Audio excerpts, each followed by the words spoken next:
Hello students, आपका स्वागत है आपका अपने यूट्यूब चैनल में। और मैं आज केमिस्ट्री की क्लास 10 के लिए पार्ट 2 यानी कि क्लास नंबर 2 आज मैं कराऊंगा। इसमें आपको मैंने जो टॉपिक बताया था कि लोहे में जंग लगना, लोहे में जंग लगने का सूत्र क्या है, ये कैसे प्राप्त होता है हमें, ठीक है। तो मैं आज बताऊंगा। पहले मैं शब्द समीकरण दूंगा आपको। शब्द समीकरण क्या दूंगा मैं कि पहले हिंदी में दूंगा, मैं हिंदी में दूंगा इस समीकरण को। जब मैं हीमेटाइट, एक हीमेटाइट जिसे बोलते हैं हम लोहे के, मतलब लोहे पे जंग लगने का सूत्र होता है हीमेटाइट, यानी कि आपका सूत्र जो होता है वो Fe2O3 होता है, ठीक है। इसको हम कैसे करते हैं समीकरण द्वारा, जब हम क्या करते हैं कि समीकरण में कि जब मैं लोहा और वायु जल की अभिक्रिया कराता हूं तो हमें लोहे पे जंग लगने का सूत्र प्राप्त होता है। जब मैं किस लोहे वा प्लस किसकी वायु प्लस क्या H2 यानी कि जल की अभिक्रिया कराऊं, तब आपको लोहे पर जंग लगने का सूत्र प्राप्त होता है। जंग लगने का सूत्र प्राप्त होता है, ठीक है। इस सूत्र मिलता है आपको। फिर मैं इसको एक रासायनिक समीकरण द्वारा हल करूंगा। रासायनिक समीकरण द्वारा मैं कैसे हल करूंगा इसको कि रासायनिक समीकरण होती है रासायनिक समीकरण द्वारा हल करूंगा इसको। तो रासायनिक समीकरण में क्या होता है, लोहा, जैसे हम आयरन भी बोल सकते हैं। लोहा क्या होता है, वो लोहा का सूत्र होता है वो आपका Fe होता है प्लस वायु यानी कि O2 ऑक्सीजन O2, ठीक है भाई। फिर मैं जल का लिखूंगा, जल लिखूंगा। तब आपको जब मैं लोहा और वायु की अभिक्रिया कराता हूं तब आपको क्या प्राप्त होता है, तो हीमेटाइट सूत्र प्राप्त होता है। किस पे, लोहे पे जंग लगने वाला सूत्र प्राप्त होता है, ठीक है। उसके बाद जल भी निकल जाता है इसमें से, ठीक है। तो कैसे, Fe2O3 क्या होता है, Fe2O3 होता है।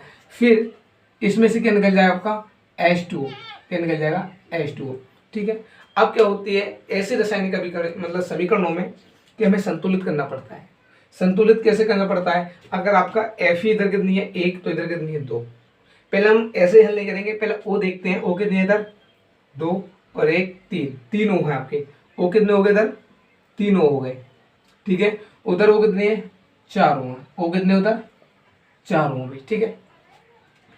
तो हमें कितने की जरूरत है भाई, हमें अगर मैं O को 2 2 4 1 5 नहीं होगा बात, अगर मैं 3 दूनी 6 तो भी नहीं हो रहा बात, ठीक है। अगर मैं 2 O ये 2 O और 3 O 5 हो गए और 2 इसमें कर दूं 5 हो गए पूरे। देखो 5 O इधर हो गए और 5 O उधर हो गए, कोई दिक्कत, 5 5 हो गए भाई। 2 ये वाले O और 3 5 हो गए, 2 दूनी 4 और 1 5 हो गए, ठीक है। H की बात करता हूँ, H कितनी है इधर 2 दूनी 4, तो भाई 4 नहीं हो पाएंगे भाई, ठीक है।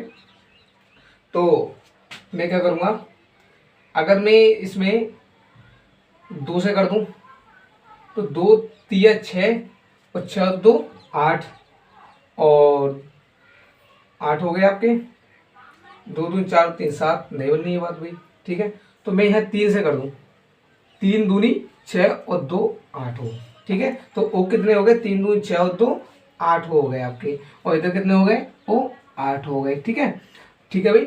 अब मैं Fe देखूंगा, 2 दूनी 4 Fe इधर है, यहाँ 1 Fe है, तो 4 से इधर गुणा कर दूंगा मैं। तो देखो H 2 दूनी 4 4 H इधर हो गए और 2 दूनी 4 H इधर हो गए। तो ये आपकी रासायनिक अभिक्रिया कैसी हो गई, संतुलित हो गई। कैसे हो गई, संतुलित हो गई, ठीक है।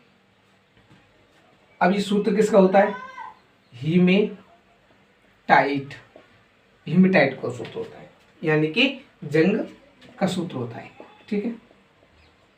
ये हीमेटाइट का सूत्र होता है, यानी कि लोहे पर जंग लगने वाला सूत्र को हम Fe2O3 यानी कि इसे बोल सकते हैं हम हीमेटाइट, ठीक है। रोको वीडियो, ठीक है। करो और तुरंत वीडियो सॉल्यूशन पाओ, अभी डाउनलोड करें। ये हीमेटाइट नहीं हेमेटाइट होता है, ठीक है, जंग का सूत्र, जिसे हम हेमेटाइट बोल सकते हैं, ठीक है।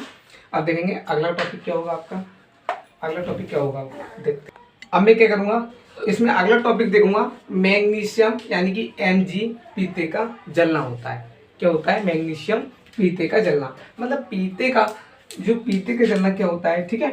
मैं अभी बताऊंगा आपको कि पीते का जलना, जब मैं मैग्नीशियम की अभिक्रिया, जब मैं रासायनिक अभिक्रिया देखूंगा कि मैग्नीशियम की अभिक्रिया किससे, O2 से कराऊंगा, तो आपको क्या प्राप्त होगा? O2 से कराऊंगा तो आपको जो प्राप्त होगा वो मैग्नीशियम ऑक्साइड प्राप्त होगा। क्या होगा? Magnesium oxide. आपके O2 दो हैं तो 2 O2 हो जाएंगे, और Mg 2 हो गए तो 2 Mg हो जाएंगे, ठीक है। अब मैं क्या करूंगा, इसमें मैं आपको रासायनिक अभिक्रिया के क्या पढ़ाऊंगा, अगली जो हेडिंग है वो है रासायनिक अभिक्रिया के, रासायनिक अभिक्रिया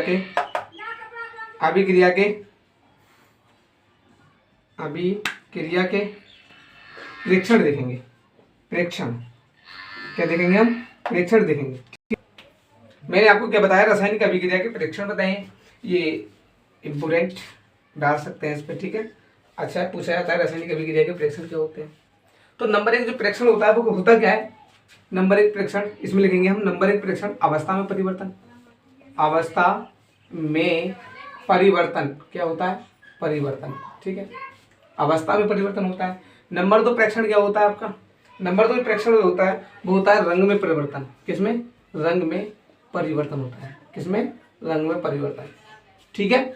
रंग में परिवर्तन के बाद तीसरा जो हेडिंग होता है वो क्या होता है? तापमान में परिवर्तन होता है। क्या होता है?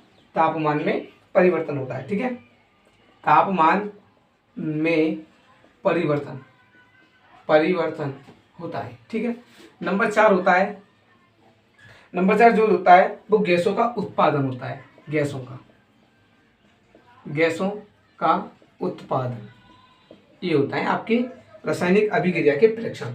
बहुत ही मोस्ट इंपोर्टेंट है, ठीक है।